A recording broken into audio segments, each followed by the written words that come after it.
Hola, buenos días a todos. Pues bienvenidos a esta sesión rumbo a los 1.5 grados, rutas y políticas para una transición justa en América Latina. Vamos a comenzar el panel en este momento. Bueno, antes que nada, nada más les quiero dar unas instrucciones a quienes se unieron a través de Zoom. Les recuerdo que sus micrófonos se encuentran apagados y que bueno, para la sesión se está grabando. Si tienen problemas técnicos, por favor envíen sus preguntas en el chat y los podremos atender. Asimismo, tenemos la sección de preguntas y respuestas, donde pueden hacer las preguntas a los panelistas durante la sesión.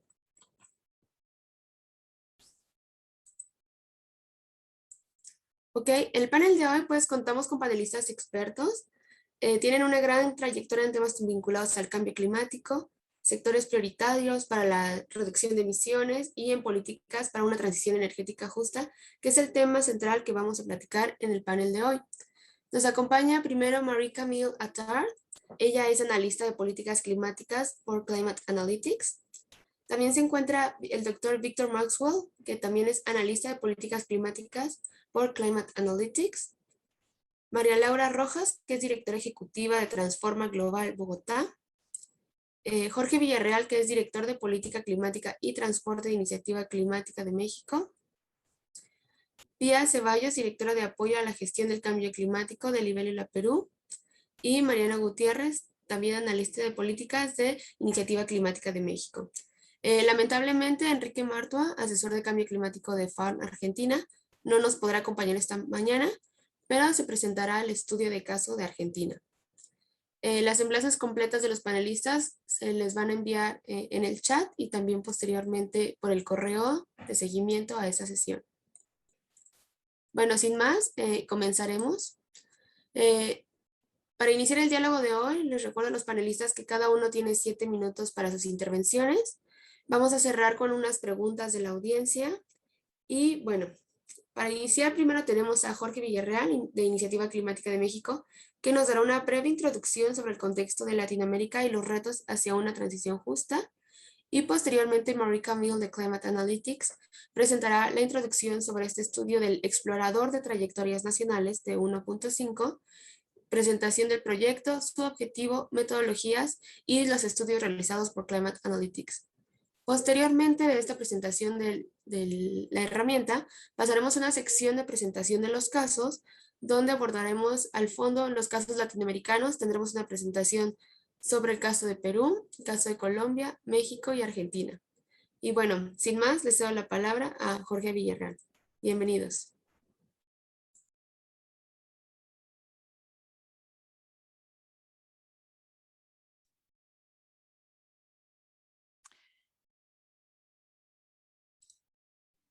Perdón por interrumpir, pero Jorge, creo que estás en mute. Muchas gracias, Mariana. Es increíble que casi a 2 años de la pandemia me siga sucediendo esto. Disculpen. Muy buenos días a todas y todos.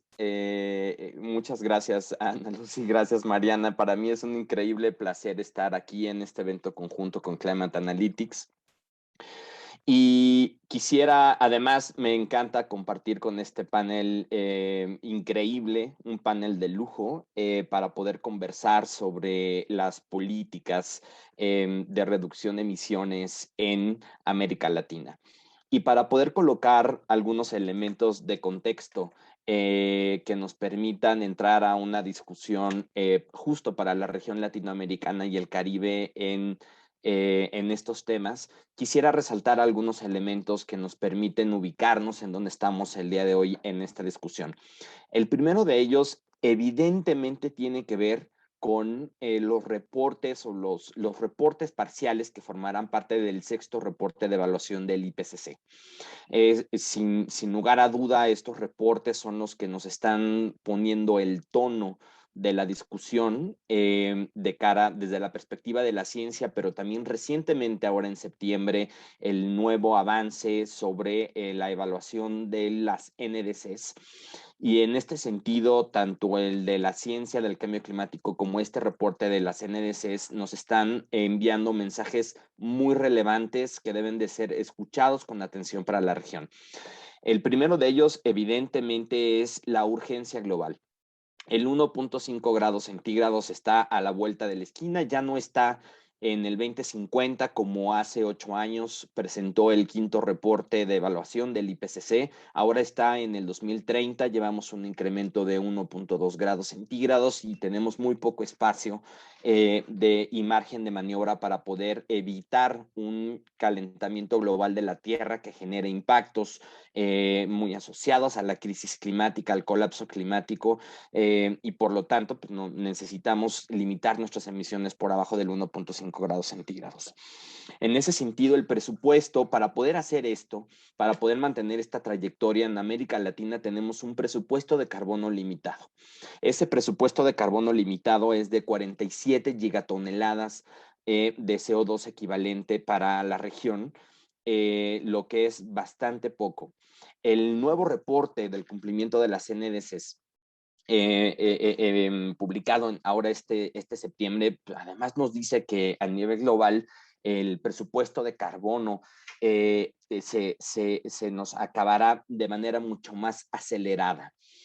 Tan solo el cumplimiento o las emisiones en el escenario de política pública, es decir, cumpliendo las NDCs ya actualizadas y al 100%, el presupuesto de carbono, pues se come, más bien estas NDCs o las emisiones se comen en el 89% del presupuesto de carbono, por lo que nos quedan solamente 55 gigatoneladas para América Latina en los siguientes 100 años. Esto equivale más o menos a las emisiones anuales promedio que vamos a tener en América, en el mundo de aquí al 2030. Es decir, es súper poquito espacio. Dentro de ese presupuesto de carbono muy contenido, América Latina tiene uno mucho más. Solamente tenemos 47 gigatoneladas y nos toca una porción bastante pequeña de ese presupuesto de carbono global y por lo tanto lo tenemos que administrar bien y los esfuerzos para poder reducir las emisiones de manera acelerada se tienen que dar de manera urgente. En ese contexto, además, es importante recordar que en América Latina es una región desigual y es una de las regiones además o la región en el mundo con mayores desigualdades. No necesariamente es la más pobre, pero tiene altos índices de pobreza y altos índices de riqueza, lo que lo convierte en una región bastante desigual y bastante asimétrica, tanto en los impactos del calentamiento global como en las medidas de mitigación. Solo por poner un ejemplo, en el mundo, la principal fuente de emisiones en un 70% son las emisiones del sector energético. Aquí en América Latina son el 45%. Además, las diversas economías y las grandes asimetrías entre los distintos países hacen que las medidas de mitigación estén comprometidas de manera importante por región y por país. Muchos de los países, además derivado del impacto por COVID, tienen restricciones fiscales bastante importantes por los niveles económicos. Y además, muchos de los países en América Latina tienen comprometida su balanza comercial y sus balanzas financieras por una alta dependencia a los combustibles fósiles, lo que complica en muchas ocasiones a los países poder atender de manera adecuada las políticas de descarbonización. Por ejemplo, además, bueno, esto en el marco en donde se requiere una transición energética de forma acelerada, una transición energética que debido a esta desigualdad que mencionábamos, no solamente geográfica y geopolítica, sino también una desigualdad en base a la distribución de la riqueza. Hay 630 millones de personas en América Latina y de esas 230 están en altos índices de pobreza y 100 en pobreza de hambre. Entonces, solamente para dimensionar los retos que nosotras en América Latina tenemos para poder tener políticas diferenciadas en el marco de estos ejercicios importantes, acelerados y profundos de descarbonización.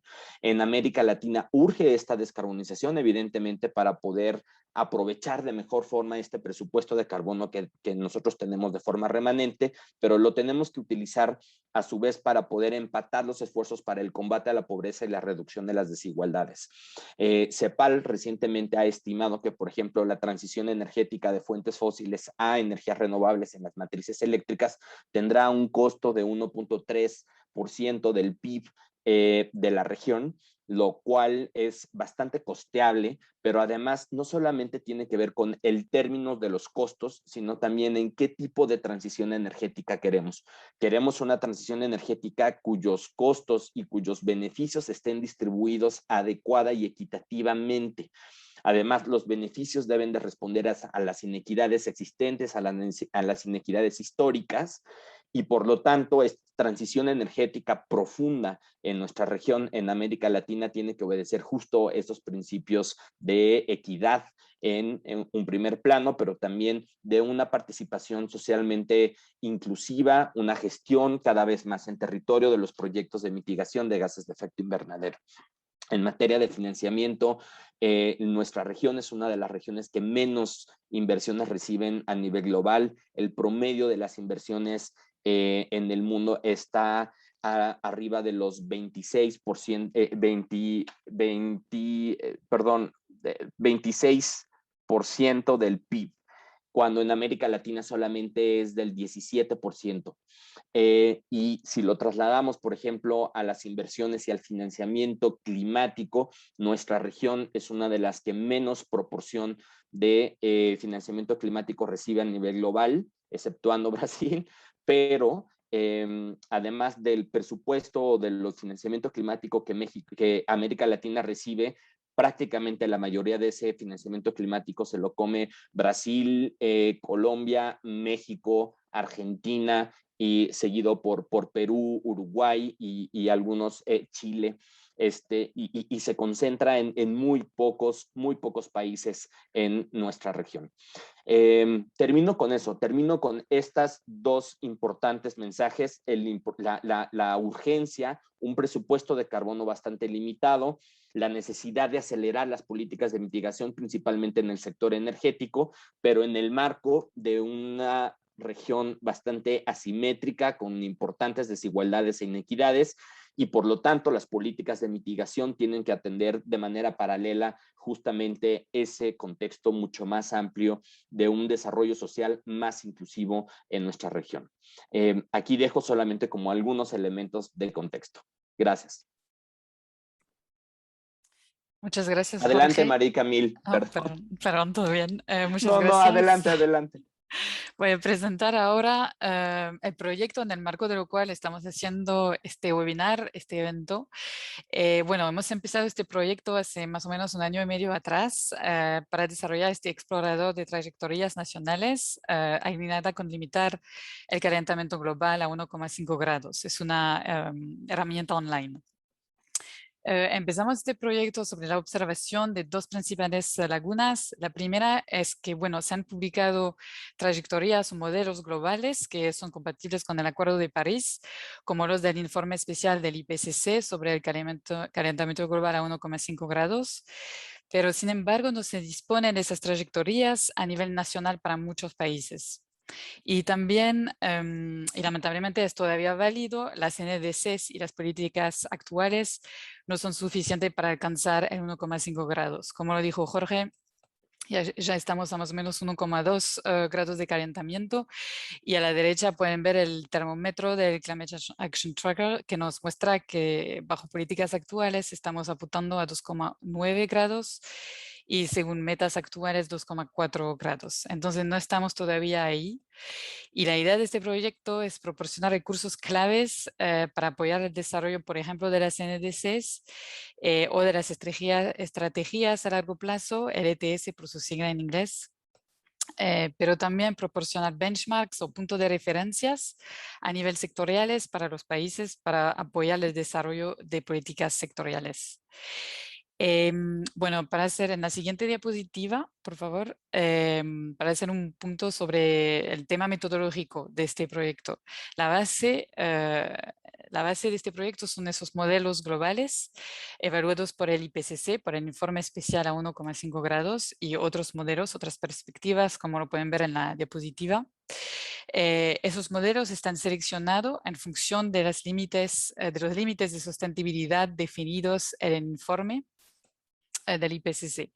Y bueno, lo que hacen nuestros modelizadores, desagregan el modelo del nivel regional al nivel nacional. Así que, por ejemplo, tenemos los datos del modelo a nivel región África del Norte y desagregan el modelo al nivel nacional como Marruecos y Egipto. Cuando vamos a la siguiente diapositiva, vemos a qué analizamos al nivel país. Analizamos las trayectorias de emisiones que obtenemos desde esos modelos, cubriendo toda la economía o todos los sectores de los países, a pesar del sector UTC, UTS, el sector civicultura y uso de tierra, con un enfoque particular sobre emisiones de gases de efecto invernadero y emisiones de CO2. También por el momento hacemos un enfoque solamente sobre el sector electricidad, analizando qué cuotas de combustible son necesarias para descarbonizar el sector electricidad y también fechas de eliminación de esos combustibles fósiles, por ejemplo, como el carbón y el gas. Y por fin lo que obtenemos de esos modelos son la intensidad de carbono de la electricidad, entonces a qué momento el sector eléctrico tendrá que ser totalmente descarbonizado. Es importante acá hacer un punto sobre el tipo de trayectorias que estamos hablando. Hablamos de trayectorias de emisión domésticas.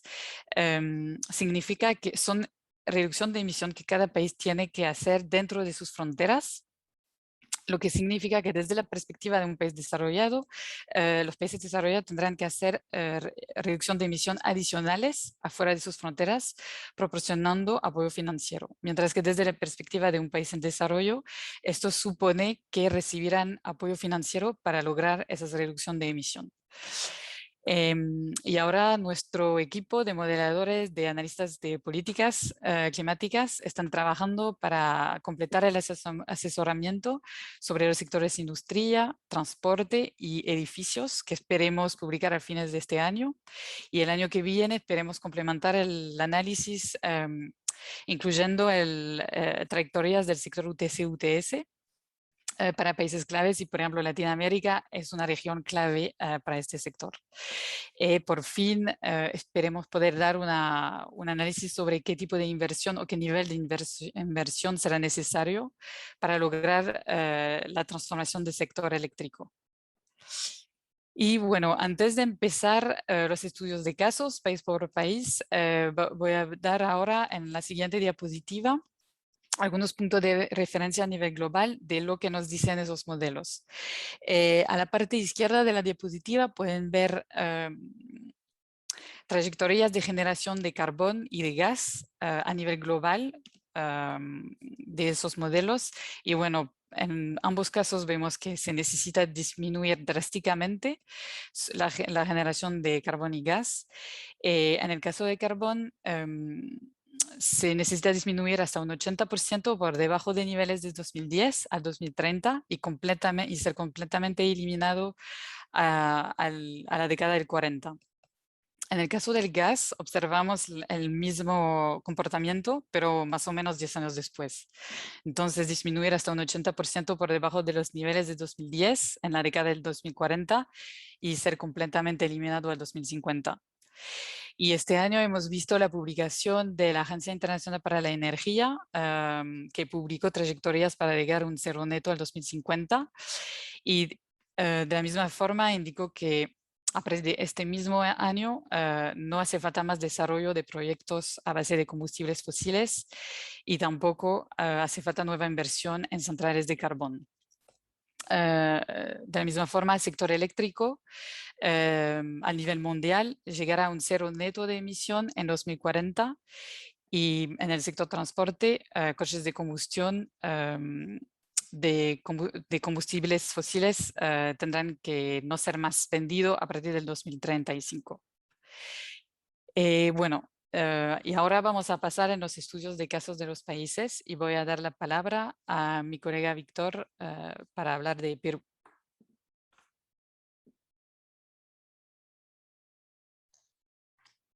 Okay. Gracias, María Camila, y buenos días a los demás.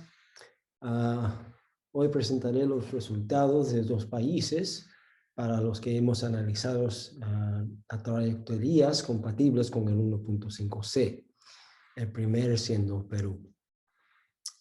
Dando un poco de contexto, el Perú es un país cuya economía depende en gran medida del comercio exterior, principalmente de productos agrícolas y mineros. Críticamente, estas actividades económicas han resultado en un alto nivel de deforestación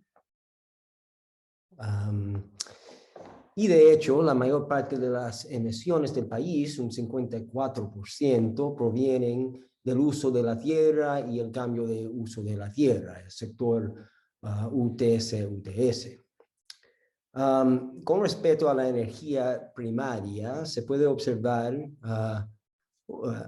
el consumo de energía para el transporte ha aumentado marcadamente desde el 2007 y B, el gas natural en la energía primaria también ha aumentado desde 2003 a una tasa anualizada de alrededor del 18%. Eso es bastante.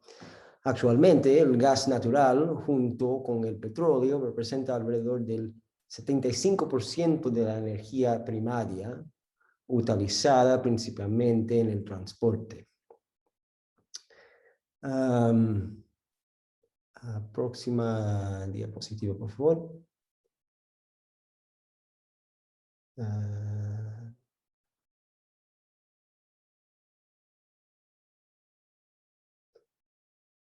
Próxima.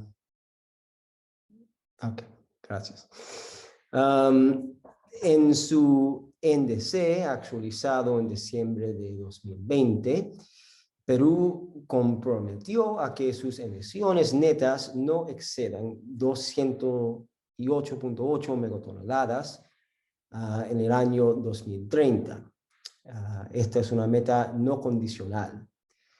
En función a la disponibilidad de financiamiento externo internacional, Perú considera que las emisiones podrían alcanzar un nivel máximo de 179 megatoneladas. Y estos son niveles absolutos de emisiones y incluyen contribuciones del sector UTS-UTS. Si excluimos este sector, el compromiso condicional del índice se traduce en un nivel absoluto de 107 megatoneladas. O en términos relativos, esto sería un aumento de 5% en 2030 con respecto a los niveles de 2015. Okay. En comparación, una trayectoria de emisiones compatible con el 1.5C requerirá una reducción de emisiones de 26 a 41% para 2030. Dado el perfil de emisiones actual del país, las futuras reducciones dependerán en gran medida de las acciones que se toman para detener la deforestación. Okay.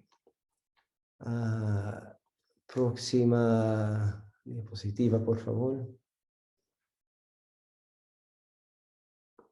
Gracias. En Perú, históricamente, la energía hidráulica ha suministrado la mayor parte de la electricidad, pero más recientemente su cuota ha disminuido a medida que el país ha aumentado su uso del gas natural. Específicamente, la cuota hidráulica disminuyó del 80% en 2000 al 55% en 2019 y durante el mismo periodo la cuota de gas aumentó del 4% al 38%. Por supuesto, esto ocurrió como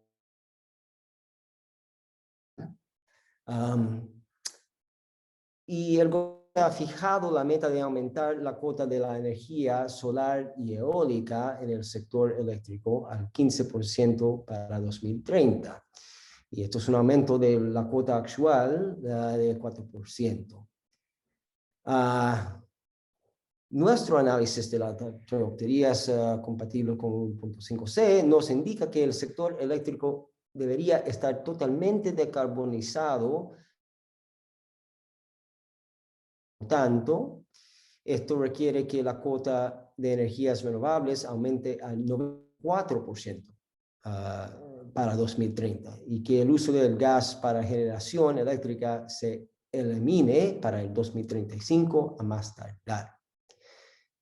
Ahora, es cierto que el gobierno de Perú considera que mejorar el acceso al gas natural es un paso clave para aumentar la inclusión social y reducir la pobreza energética en las zonas rurales. Sin embargo, el desarrollo continuo del gas natural en el país conlleva un alto riesgo para los activos varados y el bloqueo de carbono en el futuro. Y con eso lo paso a Pia.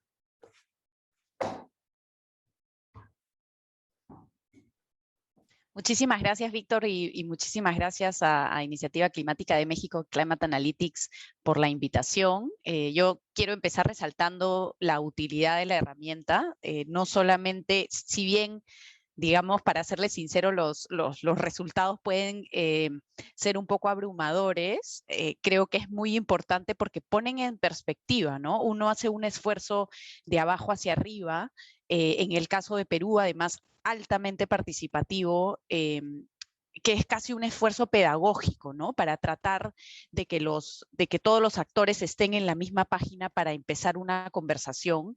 Y qué importante es tener esta herramienta que nos da un poco la realidad de arriba hacia abajo, ¿no? Con ese concepto de los presupuestos y de a dónde tenemos que llegar y qué tan lejos estamos, ¿no? Y lo que nos dices hoy, Víctor, definitivamente es que estamos lejos, ¿no? Entonces, creo que digamos, como mundo, tenemos un desafío muy grande y es importante saber que como país también lo tenemos, que implica el concurso de todos los actores de la sociedad.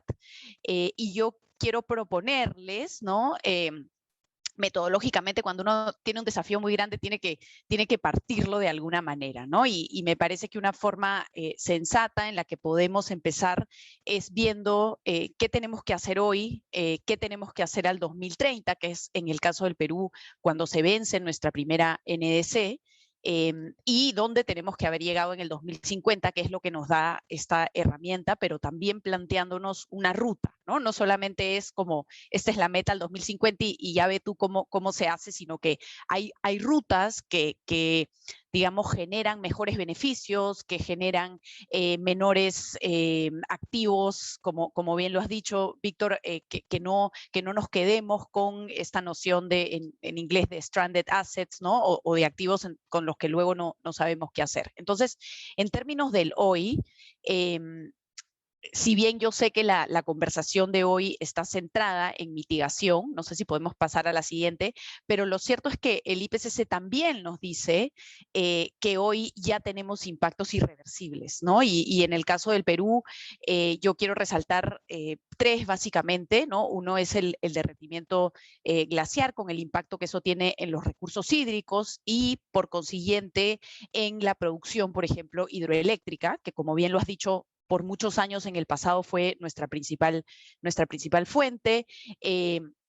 Por otro lado, también el aumento del nivel del mar, lo cual pone en serio riesgo mucha de nuestra infraestructura. Como ustedes saben, el Perú es un país en donde la costa alberga prácticamente el 90% de la población. Y además hay otro tercero que recientemente se está volviendo muy relevante y que tiene que ver con el sector mencionado de cambio de uso de la tierra, que son los incendios forestales y que generan una hasta cierto punto una retroalimentación negativa en términos de que generan también más emisiones y son una de las causas de las emisiones de estos hotspots de emisiones en los últimos meses incluso, ¿no?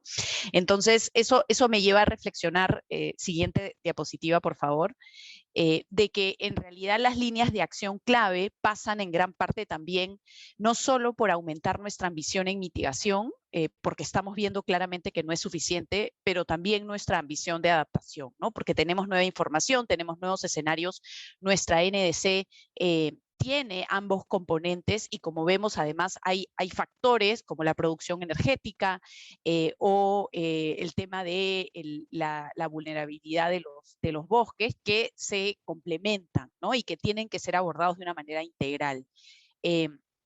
¿Qué tenemos que hacer también hoy urgentemente?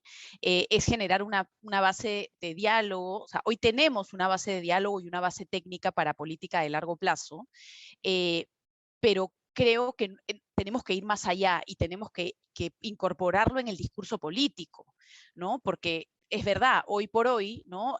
Tenemos un nuevo gobierno, hoy es una coincidencia, pero justamente hoy en el centro de la conversación política del gobierno está el gas, ¿no? Y está la promesa de gas barato para todos los peruanos. Entonces, es muy difícil, son muy pocas voces las que estamos diciendo, oye, pero gas, ¿no? Y con miedo, ¿no? Pero ¿por qué no pasar a las renovables, ¿no? ¿Por qué tenemos que pasar por qué tenemos que hacer esta transición tan larga, ¿no?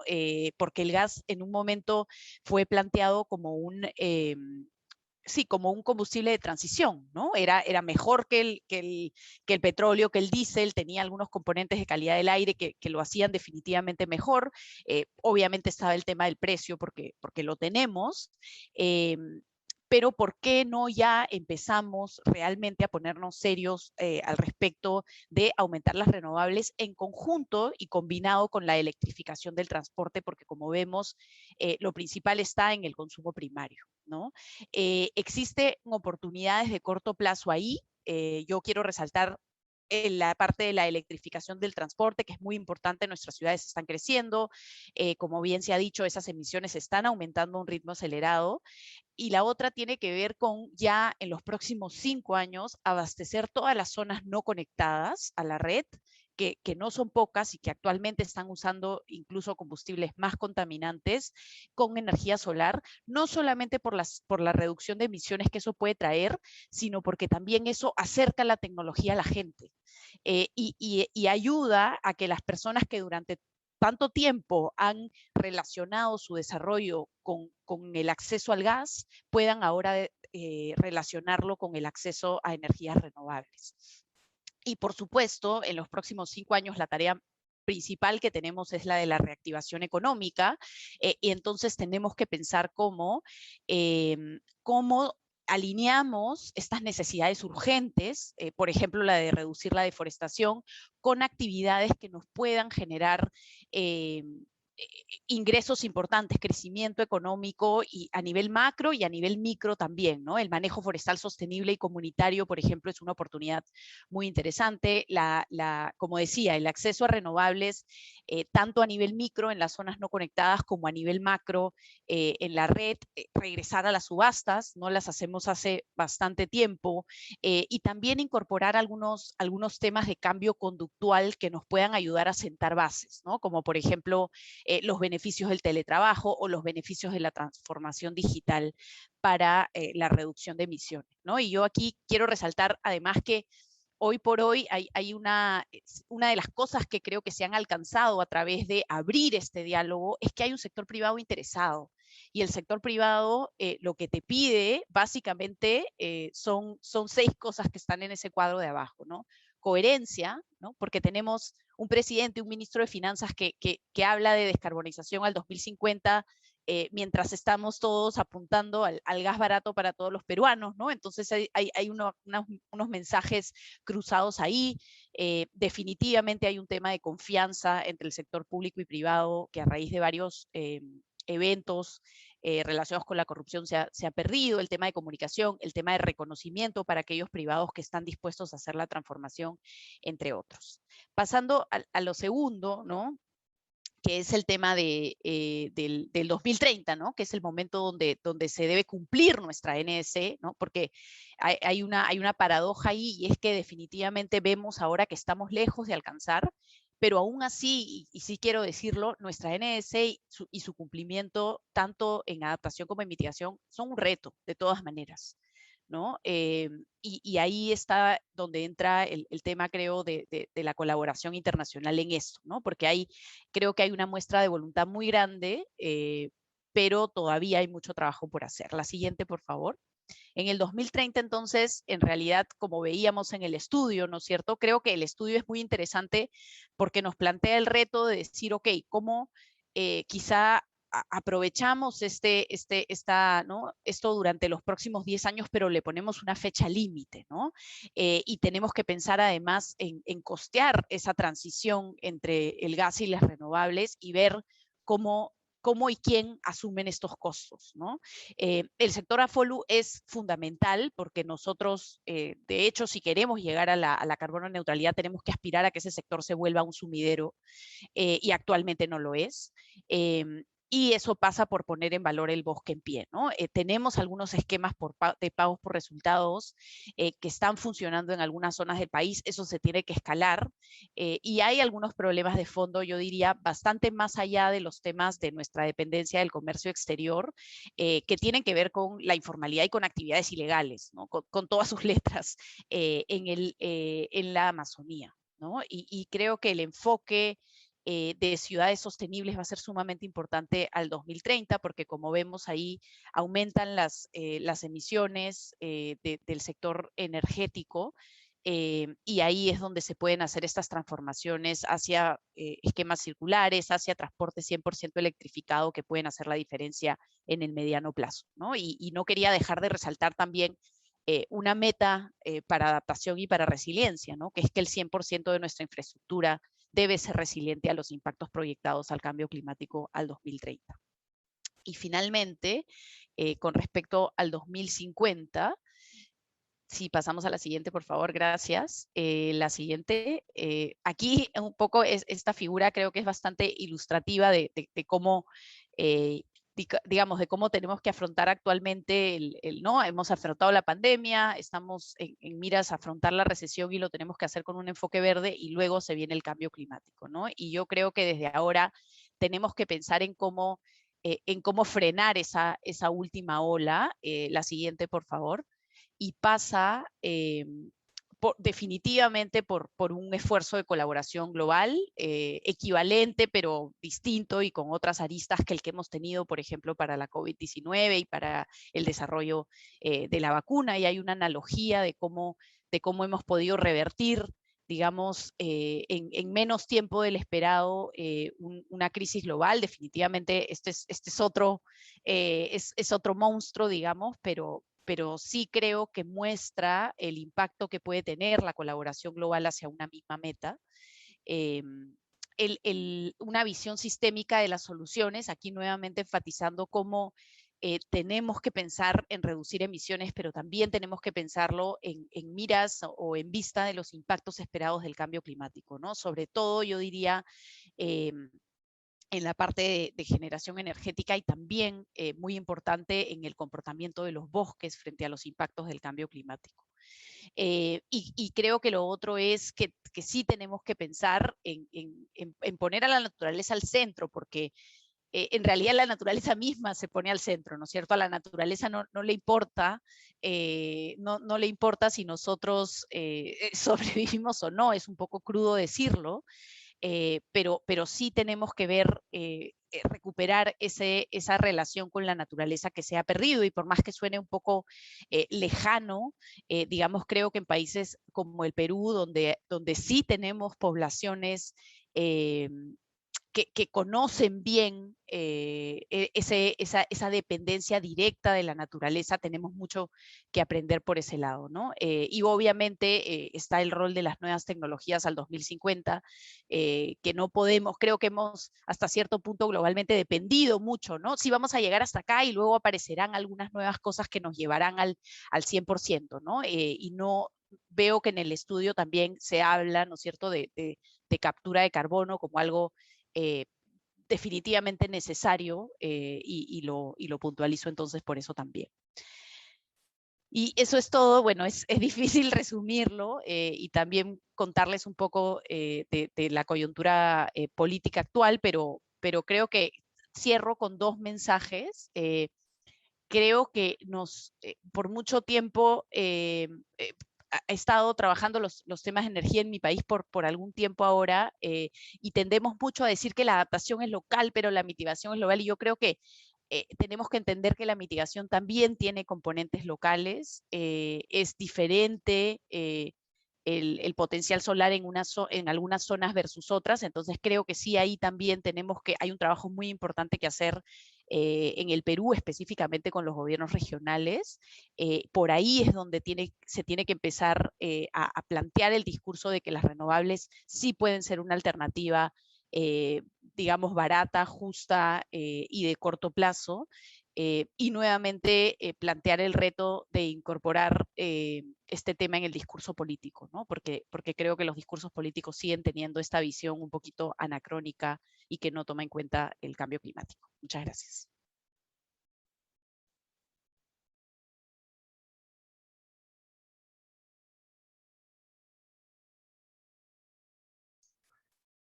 Gracias, Pia. Bueno, ahora presentaré los resultados de nuestro análisis de Colombia. Un poco de contexto: Colombia es la cuarta economía más grande de la América Latina. El PIB ha crecido sustancialmente en las últimas 2 décadas, con aumentos asociados en las emisiones de CO2 per cápita. A partir de 2018, el sector energético representa alrededor del 50% de las emisiones totales. La agricultura representa otro 29%. En el sector de la energía, el transporte y la industria son los principales contribuyentes de emisiones, y esto se debe a la composición del suministro energético. Aunque la energía renovable representa solo el 20% de la energía primaria, el 80% de la electricidad se genera a partir de energías renovables. Colombia es un importante exportador de combustibles fósiles y, como tal, su economía depende en gran medida de los ingresos asociados a estas exportaciones. En 2018, el carbón representó el 18% de estos ingresos y el petróleo y el gas el 40%. Siguiente, por favor. Colombia actualizó su NDC en diciembre de 2020 con el objetivo incondicional de lograr una reducción de emisiones del 51% para 2030 con respecto a los niveles de 2015.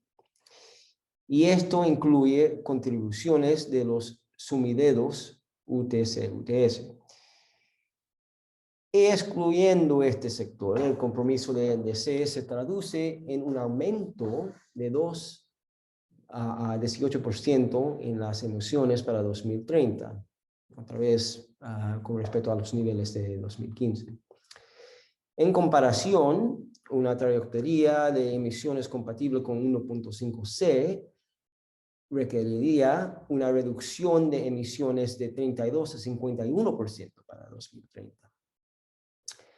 Obviamente, el objetivo de NDC de Colombia depende en gran medida de las reducciones de emisiones del sector UTS. Sin embargo, actualmente, este sector es una fuente neta de emisiones. Por lo tanto, el camino hacia el cero neto necesitará políticas estrictas dirigidas a la restauración de la tierra y la reducción de la deforestación. Sin embargo, nuestro enfoque aquí es en el sector eléctrico. Vamos a pasar al siguiente. Okay. Actualmente, La hidroelectricidad es el principal contribuyente a la matriz de generación eléctrica. El NDC incluye el objetivo de agregar 1.500 megavatios de capacidad de generación renovable, no convencional, esto siendo energía eólica y solar. Esto es importante ya que se prevé que los recursos hidrológicos se vuelvan mucho más variables y vulnerables bajo el cambio climático. Como comentó Pia, nuestro análisis de las trayectorias compatibles con el 1.5C nos indica que el sector eléctrico debería estar totalmente decarbonizado para el 2030. Esto requerirá 3 cambios principales. Primero, aumentar la cuota de energía renovable en la matriz eléctrica al 88% para 2030 y al 100% para 2050. Segundo, la eliminación inmediata del carbón. Y el tercero, la reducción gradual del uso de gas para lograr su eliminación entre 2027 y 2032. Ahora, todo esto está bien, todo está bien en términos de reducción de emisiones, pero uno se pregunta cuáles son las oportunidades asociadas con esta transformación del sector eléctrico. En primer lugar, la descarbonización con el objetivo de incrementar la cuota de renovables no convencionales resulta en diversificación de la matriz eléctrica y por lo tanto aumenta la seguridad y independencia de la red.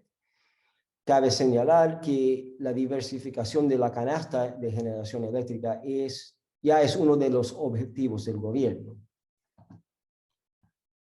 Segundo, al reducir su dependencia de los combustibles fósiles, tanto para las necesidades energéticas como para los ingresos de exportaciones, el país puede limitar su exposición al riesgo de activos baratos.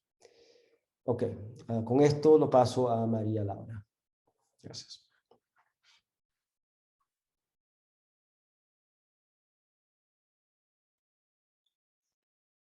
Muchas gracias, Víctor, y muy buenos días. Gracias por la invitación a participar hoy en este panel. Entonces, para comentar y construir sobre lo que estaba comentando Víctor y lo que hemos venido conversando en este evento, empiezo por coincidir con Pia en que la herramienta es muy útil para ayudar a poner en perspectiva lo que está pasando en la región. Eso con mucha frecuencia nos hace más falta de la que debiera y es útil para los procesos de toma de decisiones y es muy interesante ver a países de la región incluidos en una herramienta como esta. Entonces, y construyendo sobre lo que decía Víctor, Colombia tiene un compromiso a 2050 de carbono neutralidad que no está todavía desagregado con medidas, con hitos, con fechas, como quisiera uno ver un plan que tiene más cara de ser realmente implementable, pero está la meta. Y tiene también una NDC del 51% de reducción de emisiones, que en apariencia parecería alineada con 1.5 y es reducir a la mitad las emisiones, que está basado en la ciencia, y que sin embargo, y de manera muy interesante, el informe reciente de Climate Action Tracker clasifica esa NDC como altamente insuficiente. Por un lado, porque no tenemos el costeo de las medidas ni la priorización de las medidas, y me parece un giro bueno en la evaluación de las CNDCs, muy bueno en la evaluación de las CNDCs, que empecemos a mirar también si realmente está implementable o no, más allá del número.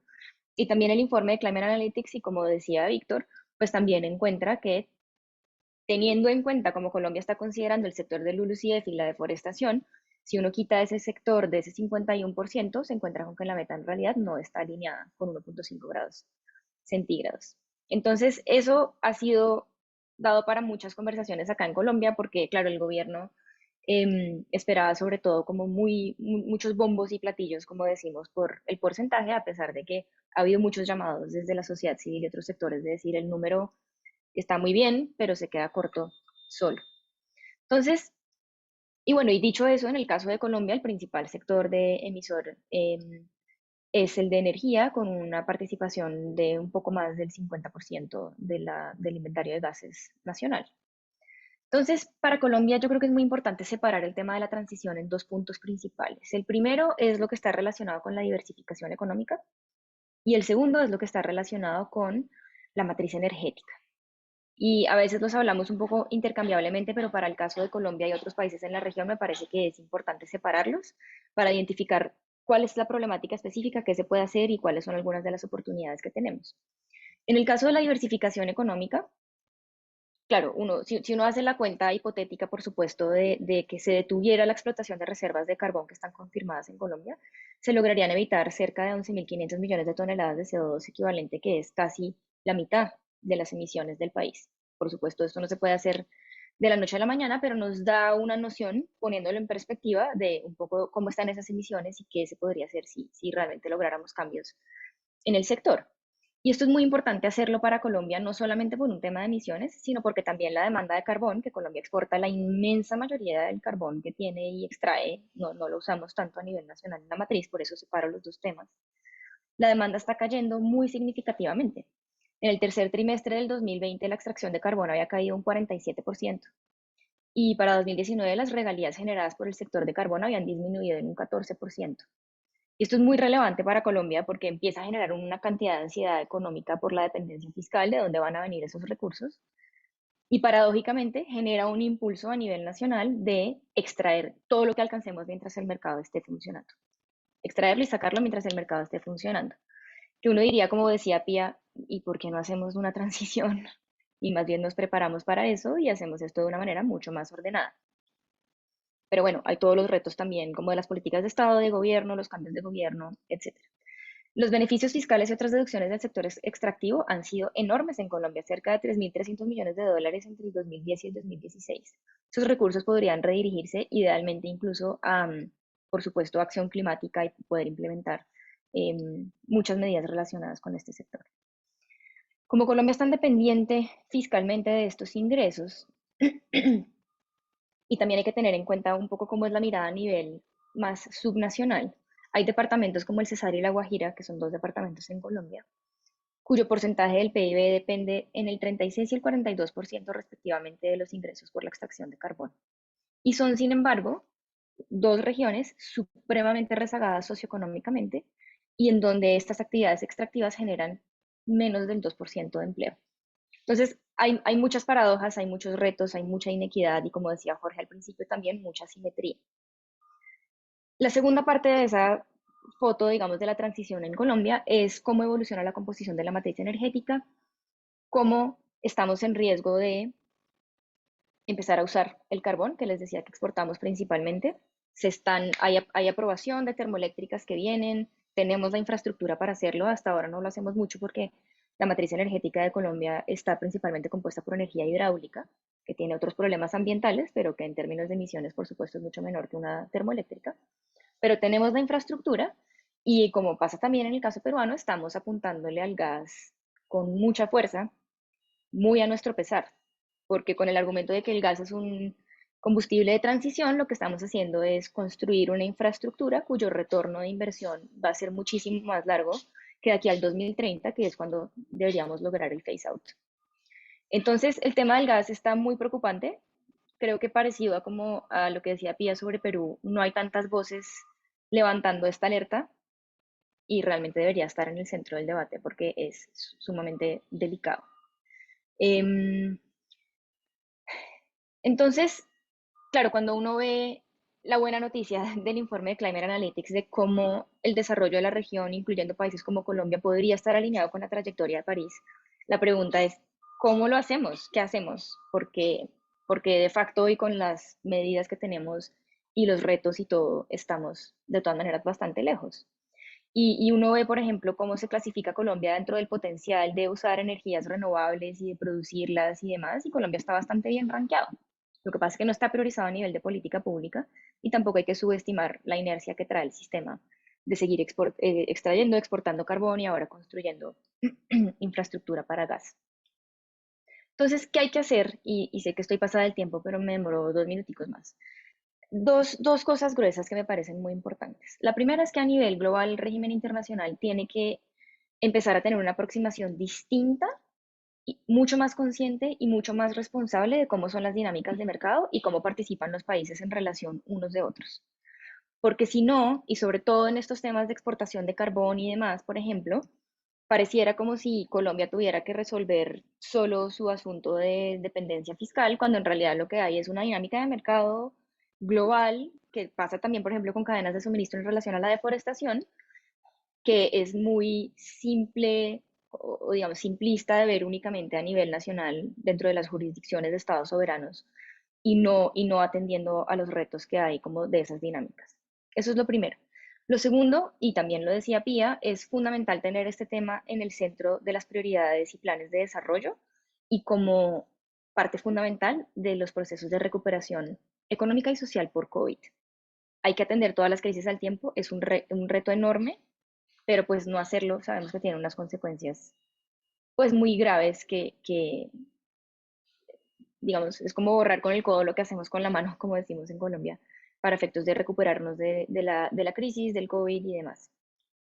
Y específicamente para Colombia y probablemente para otros países, unos puntos muy rápidos. Lo primero es que necesitamos un proceso de planificación oportuno, inclusivo, para contrarrestar las vulnerabilidades que vienen por choques externos, porque vienen y ya se están sintiendo, y lo que siempre hemos dicho es, igual nos toca hacerlo, entonces hagámoslo con tiempo, que es mucho menos costoso, em, y no lo hagamos al final como apagando el incendio más que haciéndolo de una manera planeada.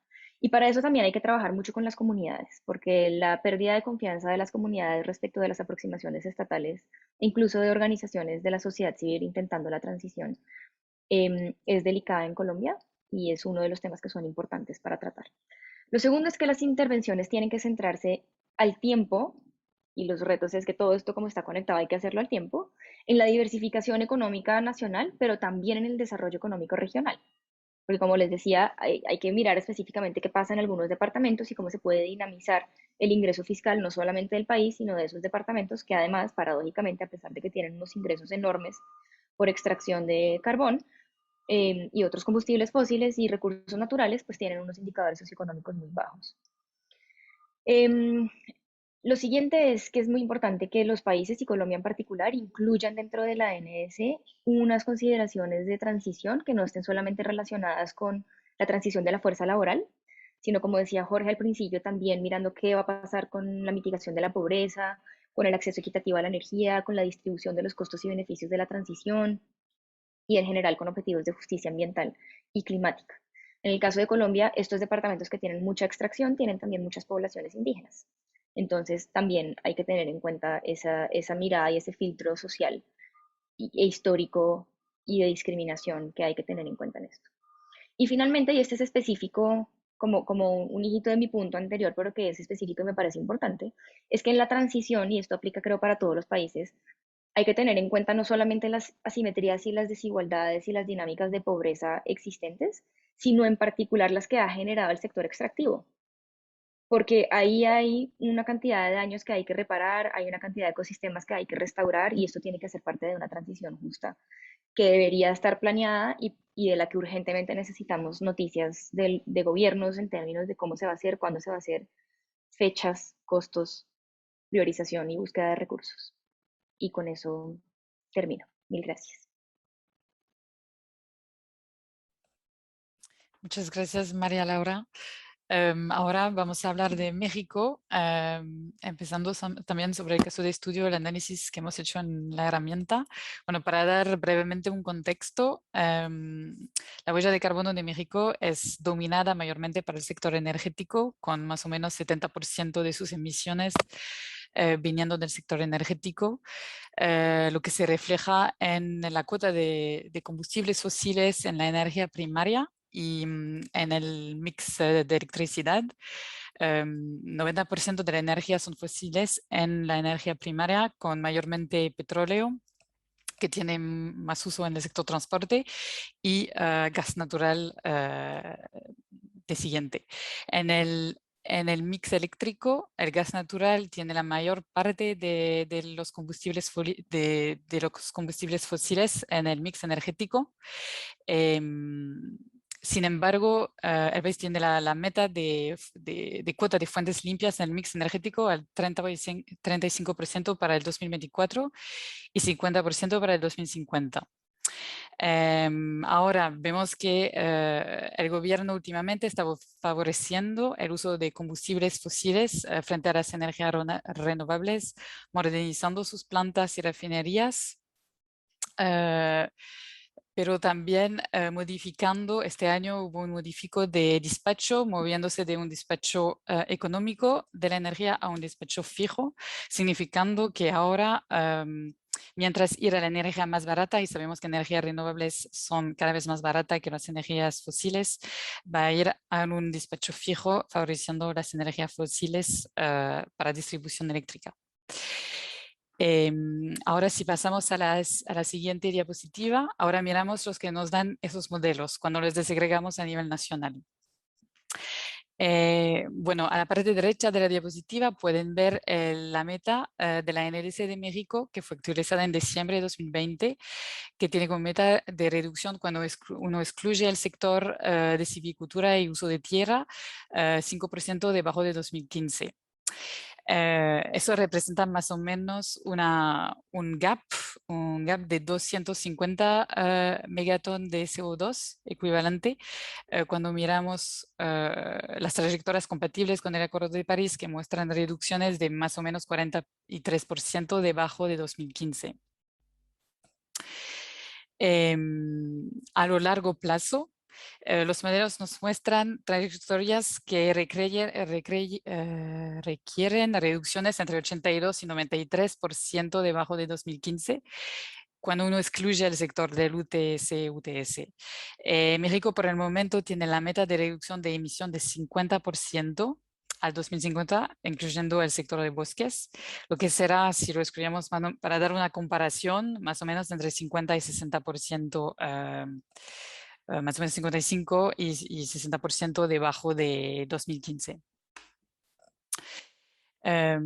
Entonces, en una ruta hacia el cero neto, el país tendrá que aumentar su ambición en términos de emisión, de reducción de emisión, sí. Voy a pasar ahora a la próxima diapositiva. Para alcanzar esa reducción de emisión, uno de los sectores claves es el sector eléctrico. Descarbonizando el sector eléctrico ayudará a descarbonizar otros sectores como industria, como transporte, como edificios. Entonces es una de las razones por la cual damos el enfoque en este análisis.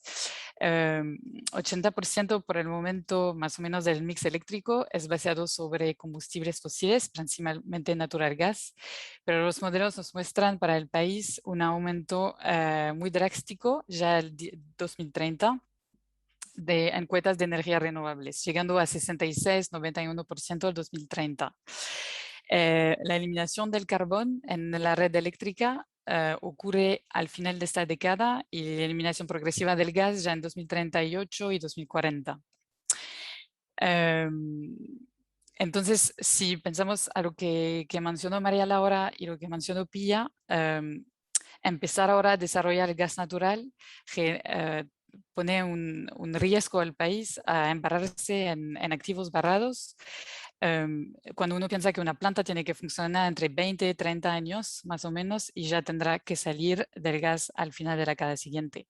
Entonces son inversiones que no podrán ser recuperadas en el futuro si uno tiene la pretensión de lograr limitar el calentamiento global.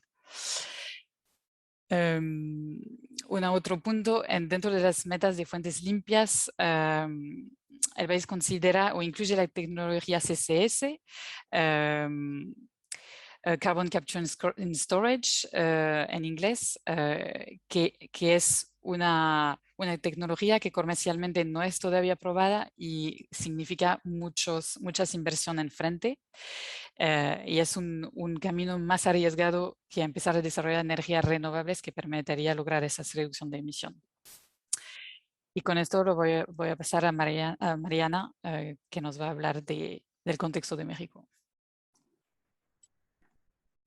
Gracias, Mari Camil. Buen día a todas y todos. Muchísimas gracias por la invitación. Soy Mariana Gutiérrez Grados y me da un montón de gusto ser parte de este esfuerzo conjunto con todas las organizaciones aquí presentes. La siguiente diapositiva, por favor. Para tener una primera reacción sobre los hallazgos del valioso trabajo de Climate Analytics, es importante enfatizar los resultados del IPCC que se dio a conocer hace poco, porque envía un mensaje de urgencia para todos los países sobre avanzar en la descarbonización de sus economías, incluido América Latina y México, por supuesto. Y además enfatiza que aunque si bien el tiempo se nos está acabando para actuar, aún podemos evitar que el calentamiento global se intensifique en los próximos años y además señala que afectará, los efectos de cambio climático afectarán de manera diferenciada a las personas, a las comunidades y a los países. Y advierte que todos los eventos climáticos extremos, como los huracanes, los ciclones, las sequías, las olas de calor y las lluvias torrenciales, que ya han tenido fuertes impactos en la región, se agravarán en los próximos años.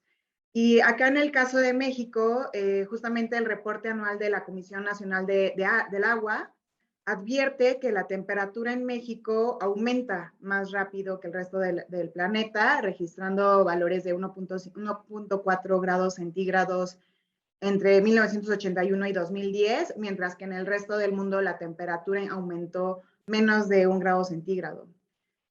Bueno, además en 2020 rompimos el récord de ciclones en el Océano Atlántico y en noviembre del año pasado recordarán que las inundaciones en Tabasco y Chiapas afectaron alrededor de 184,000 personas. Además, recientemente varias colonias de Catepec fueron afectadas por las inundaciones. Tuvimos el desbordamiento del río Tula. Y bueno, también al norte del país estamos viviendo unas olas de calor en donde estados como Baja California, Sonora y Sinaloa alcanzaron temperaturas de 40 grados. Y todo esto son fenómenos que en conjunto ponen en riesgo el suministro de agua y de alimentos, así como daños severos a la infraestructura urbana y de salud en el territorio.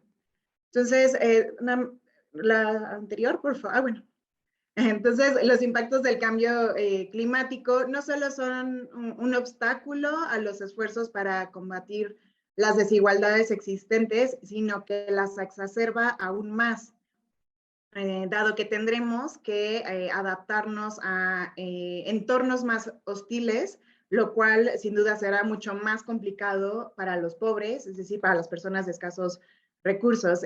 Ahora sí, la que sigue, por favor. Y bueno, para tener una magnitud de cuáles son los altísimos costos y sociales, los altísimos costos sociales y económicos de los impactos del cambio climático en México, de acuerdo al reporte de transparencia climática de 2020, cada año en México se registran alrededor de 126 fallecimientos y se pierden 3 billones de dólares, que equivalen a 28,000 millones de pesos, por los eventos meteorológicos asociados a cambio climático. Entonces, esto significa que cada año perdemos 9 de cada 10 pesos planeados para el gasto total del sector ambiental federal. Y pues esto es bastante preocupante, ya que si alcanzamos un escenario de incremento de 3 grados centígrados, implicaría que en México tendríamos 110 días al año con temperaturas arriba de los 35 grados centígrados, lo que va a afectar los sistemas productivos y va a hacer aún más graves los problemas de escasez hídrica que ya estamos viviendo en México. En cambio, si logramos limitar el incremento de la temperatura a 1.5 grados, permitiría evitar que el 70% de los impactos en agricultura, agua o salud. Y bueno, además hay que considerar que en México, de acuerdo a las estimaciones de pobreza multidimensional de Coneval, hay alrededor de 56 millones de personas en pobreza. Ahora sí, la siguiente diapositiva, por favor. Entonces, bueno, ¿cuáles son los retos y las tareas pendientes para México?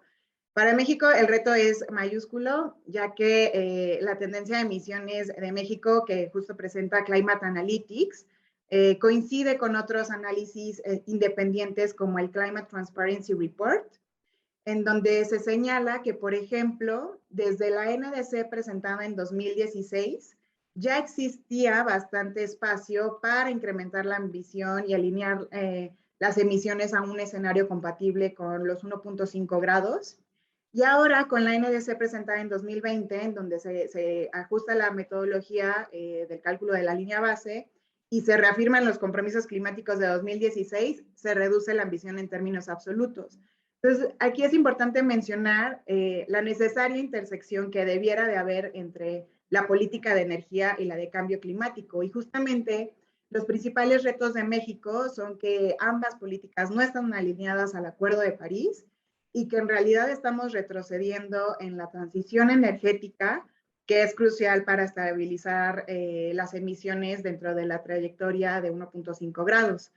Entonces, como comentaba Marie-Camille, el sector de energía representa el 70% de las emisiones de gases de efecto invernadero y justamente el gobierno de México está avanzando en sentido opuesto a la crisis climática y sigue promoviendo los combustibles fósiles. En materia de energía, a pesar de que contamos con las metas de energía limpia en la Ley de Transición Energética desde 2015 para alcanzar una participación de energías limpias en 35% al año 2030, la narrativa de soberanía energética actual prioriza los combustibles fósiles y castiga las inversiones del sector privado mientras fortalece las empresas productivas del Estado. De hecho, por ejemplo, en 2018 las subastas de energía eléctrica fueron canceladas pese a que alcanzaron récords mundiales 2 años antes, en 2016. Después, en 2019, se anuncia la refinería de Dos Bocas como uno de los proyectos emblemáticos de la presente administración. Y bueno, en el año 2020 se implementan barreras adicionales a las energías renovables, incluida una serie de modificaciones a la ley de la industria eléctrica para recentralizar el sector energético y promover las energías fósiles. Entre algunos cambios a la LIE, a esta ley de la industria eléctrica, destaca que se modifican las reglas de despacho, como comentó Marí. Además, se hacen más flexibles los criterios para otorgar los certificados de energía limpia y además se le da una participación mayoritaria a la CFE, ¿no? Mientras que el sector privado solo puede participar con el 46% de los proyectos de energía. Y bueno, además a esta lista de los retos se suma que la NDC 2020 es menos ambiciosa, como comenté hace unos momentos, sumado a que hay un fuerte debilitamiento institucional, ya que la Secretaría de Medio Ambiente posee el presupuesto acumulado más bajo de los últimos 10 años. Y, por ejemplo, los grandes instrumentos que rigen la política de cambio climático en el país, como la Estrategia Nacional de Cambio Climático y el Programa Especial de Cambio Climático, aunque ya fueron aprobados por la Comisión Intersecretarial de Cambio Climático, hasta el momento no se han hecho públicos. Ayer el PEC se presentó ante la Comisión Nacional de Mejora Regulatoria, la CONAMER. Habrá que estar atentos a este proceso porque solamente hay 30 días para recibir comentarios. Pero bueno, respecto a los temas pendientes, que son los que se ven del lado derecho, pues la agenda climática no puede desasociarse de la crisis sanitaria como la pandemia, como ya habían comentado María Laura y Pía. México debe de atender también lo urgente, es decir, la crisis sanitaria derivada de la pandemia, sin dejar de vista lo importante, ¿no? Entonces, esto significa que los gobiernos tienen la oportunidad de diseñar planes de recuperación económica bajo criterios de justicia climática, reconociendo que los impactos son diferenciados en México y que están siendo afectados los grupos más vulnerables. sí, aquí no sé qué pasó con la presentación. Bueno, además, señalar que la transición energética, la planeación del sector energético y la agenda de cambio climático, incluyendo todos sus instrumentos, programas, estrategias, necesitan plantearse en el marco de los derechos humanos y la perspectiva de género, ¿no? Además, pues es importante que se deje de invertir en sectores intensivos en emisiones de carbono, impulsar las energías renovables y además invertir más en educación, innovación, investigación, fortalecer el marco de transparencia climática. Esto significa tener mucha claridad de cómo se construyen los compromisos climáticos, cómo se contabilizan las emisiones y además tener claridad de cómo se toman las decisiones sectoriales que tienen un impacto directo en la agenda de cambio climático. La siguiente diapositiva, por favor. Entonces, ¿cómo es que sí queremos la transición energética justa? Por supuesto que no queremos repetir los errores del pasado y que se implementen proyectos de energías renovables a gran escala, porque esto ya cuenta con un historial de violaciones a los derechos humanos en las poblaciones en las que se instalan. Para saber cómo sí, en ICE hemos trabajado en el proyecto Comunidades y Energías Renovables, proyecto SER, sobre cómo se puede fomentar proyectos de energías renovables bajo un esquema participativo, justo, inclusivo y transparente. Entonces, si gustan, en breve les comparto el enlace para que conozcan más de este proyecto. Además, necesitamos establecer un horizonte claro para la salida y la sustitución de los combustibles fósiles y para ello, pues justamente las rutas sectoriales de descarbonización usando como referente un escenario de 1.5 grados es fundamental. Y en ICM, adicional a los insumos que se presentan hoy, también hemos elaborado análisis similares y con mucho gusto también les podemos facilitar esta información. Además, necesitamos definir mecanismos de mitigación, reparación y compensación por los daños causados al medio ambiente y a la población a causa de los combustibles fósiles, que es algo que hemos estado comentando en las distintas intervenciones de hoy. Y además, pues, se necesita fomentar la generación y venta de energía eléctrica a distintas escalas. También en este sentido, en ICM hemos elaborado distintos proyectos que contribuyen también a esta discusión. Y bueno, espero no haberme alargado mucho. La siguiente diapositiva, por favor. Dejo mis datos de contacto por si hay alguna duda y te regreso el micrófono, María Camil. Muchas gracias, Mariana. Bueno, y vamos a entrar en el último estudio de caso, Argentina, que voy a tratar de ir un poco rápido para que tengamos un poco de tiempo para tomar algunas preguntas. Empezando con el contexto del país, similarmente a México, la huella de carbono de Argentina está cuenta con 52% de emisión viniendo del sector de energía. Ahora, transporte, industria y electricidad contribuyen más o menos a la misma cuota de esas emisiones con 13% cada uno. Es importante notar acá, por más que no es el enfoque de este análisis, que el segundo sector más emisor es el sector de la agricultura. El país siendo un gran exportador de carne de vacuno, la ganadería representa la mayor parte de las emisiones de agricultura. Y por fin es importante notar que el sector de bosques, de silvicultura y uso de tierra es también una fuente de emisión, mientras que modelos a 1,5 grados muestran que en el futuro países tendrán que llegar a emisiones negativas del sector bosques.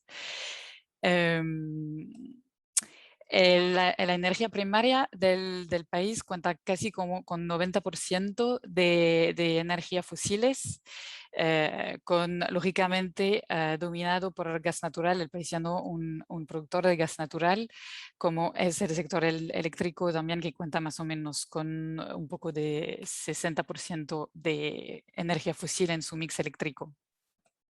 Ahora, últimamente, la reducción de rentabilidad de los yacimientos de gas, también con una infraestructura envejecida que requiere mantenimiento y altos costos, aumentan el riesgo para el país de estar bloqueado en activos barrados y también llegan a cortes de energía recurrentes, el último muy fuerte siendo en 2019. Entonces, es una oportunidad para el país para empezar a transicionar su sector energético hacia un sector más verde. Cuando vamos a la siguiente diapositiva, vemos lo que nos dicen esos modelos cuando les desagregamos al nivel nacional. Argentina actualizó su NDC en diciembre de 2020 con una meta de 9% por debajo de 2015 si excluyemos el sector de silvicultura y uso de tierra. En abril, si no me equivoco, de este año, anunció que va a actualizar de nuevo su NDC con una ambición más aumentada, pero todavía no está oficialmente hecho. Trayectorias compatibles con el 1,5 grados nos muestran, sin embargo, reducciones más de 35 a 47% por debajo de niveles de 2015. Llegando a un gap de emisión de más o menos 100 megatons de CO2 para el 2030. Argentina indicó su objetivo de alcanzar neutralidad de carbono en 2050, lo que significa que a lo largo plazo su sector bosques va a tener un rol clave en llegar a la neutralidad de carbono o neutralidad de emisión de gases a efectos invernadero y va a tener que reforzar sus políticas para reducir sus emisiones y para que el sector se vuelva un pozo de emisión, para que se vuelva emisiones negativas. Voy a pasar ahora a la diapositiva siguiente. Para lograr esa reducción de emisión, similarmente, bueno, enfocamos ahora sobre el sector electricidad. Perdón, siguiente diapositiva, por favor. Muchas gracias. Entonces, lo que nos muestra los modelos en términos de transformación del sector eléctrico para lograr esa reducción de emisión es muy similar a lo que vimos antes, un fuerte aumento, un fuerte drástico en términos de cuota de energías renovables, pasando más o menos del 23% ahora al 79% en 2030. Eso es el ejemplo de un modelo, pero pueden ver diferentes modelos, diferentes cuotas, pero es más o menos arriba de los 80%. Pero sobre todo, lo que es importante, los modelos muestran una eliminación del carbón prácticamente inmediata en la red en el mix energético, pero una eliminación progresiva del gas hasta el 2035 y 2038. Lo que manda un mensaje fuerte en términos de estrategia si uno quiere desarrollar más infraestructura en términos de gas natural o transformarse al sector a energías renovables. Esto significa que el país tendría que superar su meta actual del 20% de renovables no convencionales para el 2025. Pero descarbonizar el sector eléctrico trae tremendas oportunidades como menor corte de suministro de electricidad gracias a una mayor eficiencia de la red eléctrica y también una mayor seguridad energética, reduciendo la dependencia en la producción de combustibles fósiles. También eso permite traer a la gente una electricidad más barata para los consumidores y entonces también progresivamente eliminar subvenciones a los combustibles fósiles. Con esto voy a dar la palabra de vuelta a Ana Luz para las preguntas.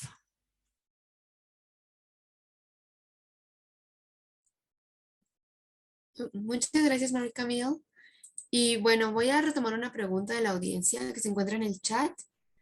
Es abierta para todos los panelistas.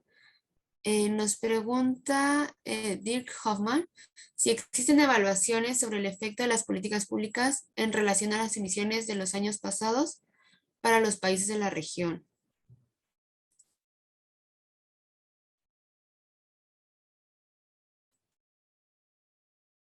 Entonces, no sé si algún panelista quiera retomar la pregunta.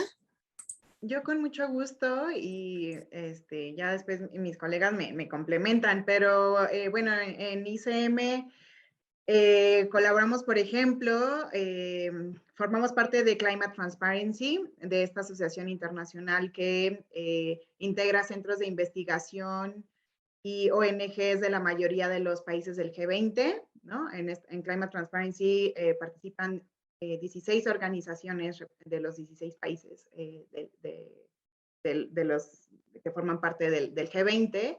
Entonces, como parte de este trabajo, cada año analizamos el avance de este grupo de países que representan el 90% de las emisiones y albergan 3/4 partes de la población mundial. Entonces, analizamos cuál es el impacto de las políticas implementadas por este grupo de países en las emisiones de gases de efecto invernadero y también analizamos qué tan cerca o lejos están de los objetivos de largo plazo señalados en el Acuerdo de París. Y además, si es que gustan tener como una perspectiva un poco más global, también el reporte de brechas de emisiones del Programa de Medio Ambiente de las Naciones Unidas puede brindar justamente también esta información.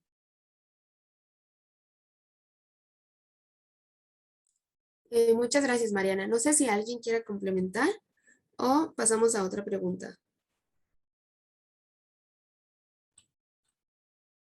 Ok, también hago una pregunta abierta para todos los panelistas y es una reflexión. ¿Cómo hacer que esta transición al 1.5 sea más inclusiva? ¿Cómo podemos hacer esa transición de una forma inclusiva para todos?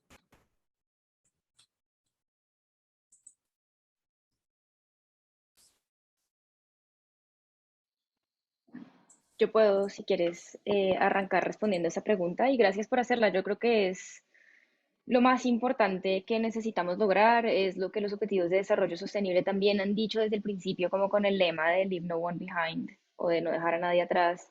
Y sin embargo es un reto enorme. Yo creo que para efectos de esta transición, lo principal para lograr que sea inclusiva es planearla y planearla así, porque si lo hacemos al final de afán, con seguridad no va a ser inclusiva. Y la inclusión tiene unos retos grandes según los marcos normativos, como en el caso de Colombia, con las consultas previas, por ejemplo, de comunidades indígenas o afro y sus territorios y demás, y cómo se relaciona el Estado con estas comunidades para los procesos de toma de decisiones. Y eso genera mucha resistencia respecto de cómo hacer la inclusión, y sin embargo son unos mecanismos que han estado pensados para eso, en donde es necesario utilizar la consulta previa específicamente, y que creo que para, como les mencionaba, hay varias comunidades indígenas que habitan los departamentos en donde está ocurriendo la principal extracción de carbón en Colombia y que es importante tener esto en cuenta.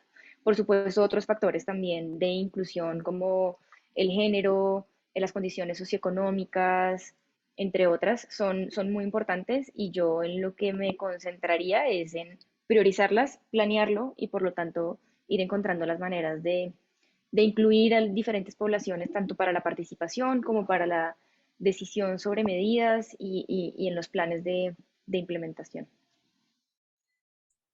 Muchas gracias, María Laura. Jorge, complementa. Sí, muchas gracias, Ana Luz. Complemento lo que expone de manera muy clara María Laura de los distintos instrumentos disponibles que se aplican prácticamente a todos los países en América Latina por estar inscritos en convenios y estructuras internacionales.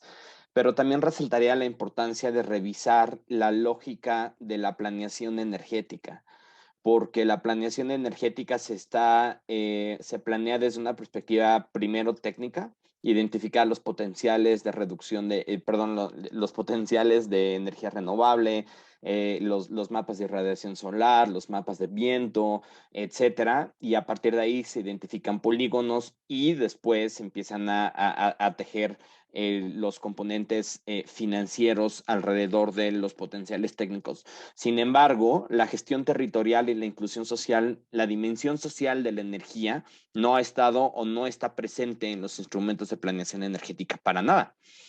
Viene después como anexos viene como anexos a los instrumentos ya de planeación e implementación de la política energética, y por lo tanto siempre son y serán limitados. Por mejor consulta que tengas, si no revisas cuál es la lógica y haces ajustes para que haya la dimensión social, la gestión de territorio, la parte redistributiva, una mayor equidad, en la distribución de los costos y los beneficios de los proyectos energéticos, cualquier instrumento que nosotros tengamos, y María Laura identificó algunos muy, muy buenos, van a ser siempre limitados. Entonces la región necesita una lógica distinta en cómo se gestiona la energía. Cambio. No, bueno, muchísimas gracias, Jorge, por complementar. Y bueno, por cuestiones de tiempo, no sé si gustan tomar una última pregunta de la audiencia. Si tienen tiempo, unos 2 minutos más, los panelistas.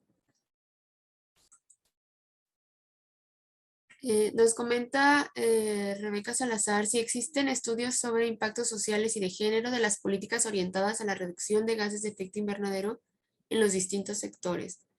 Entonces, bueno, dado que tenemos aquí diferentes países, no sé si en algún país exista este estudio que quieran compartir.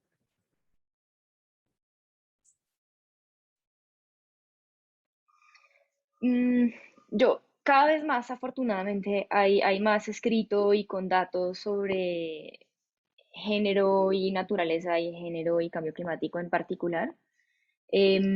Para Colombia sé que hay algunos estudios que ha liderado, por ejemplo, el PNUD. En el caso de Transforma tenemos un estudio que no es exactamente eso que está preguntando Rebeca, porque no son impactos sociales y de género de las políticas orientadas a la reducción de emisiones, pero sí creo que es interesante a través de los organizadores del evento se los podemos hacer llegar. Sí es un análisis que hicimos sobre la inclusión de género en las políticas de cambio climático con un enfoque particular en el sector minero energético. A ver cómo estaba incluido el género o si no estaba y si sí estaba, cómo, y también cómo en las políticas específicas de género hay o no menciones a prioridades ambientales de cambio climático, de reducción de emisiones, de aumento de la adaptación. No les sorprenderá saber que no hay mucha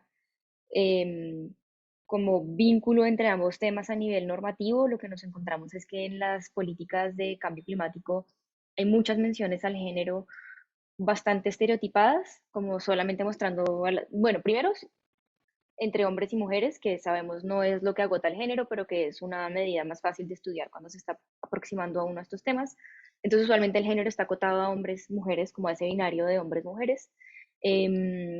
Suele estar incluido únicamente como para resaltar la vulnerabilidad de las mujeres ante los efectos adversos del cambio climático, que es muy importante, pero que no agota el tema del género en el trabajo ambiental. Y son muy pocas las normas, casi que ninguna, las que realmente van al corazón de las causas un poco de la discriminación de género y las condiciones estructurales que habría que cambiar para que eso sea distinto, más allá de hablar de participación de mujeres en los procesos de toma de decisión y eso, cómo se hace y qué implica. Entonces, podemos compartir el estudio, si está bien con los organizadores a través de ustedes. No es de impactos exactamente, es de inclusión en las normas, pero interesante igual y relacionado con la pregunta. Muchísimas gracias, María Laura, por complementar esta pregunta. Y bueno, ya que estamos en tiempo, pues voy a dar por terminada esta sesión. Quiero agradecer mucho a los panelistas por compartirnos pues tanta información y conocimiento en esta breve sesión. Sin duda, la transición justa conlleva una reflexión seria sobre los retos y oportunidades, sobre todo en nuestra región, ¿no? Que tiene muchas desigualdades. Y bueno, y cómo involucrar a los actores y sobre todo pues no olvidar este enfoque económico y social que es prioritario para la implementación de los compromisos climáticos. Pues sin más, gracias a los panelistas por su participación y gracias también a toda la audiencia por acompañarnos. Finalizamos por el día de hoy.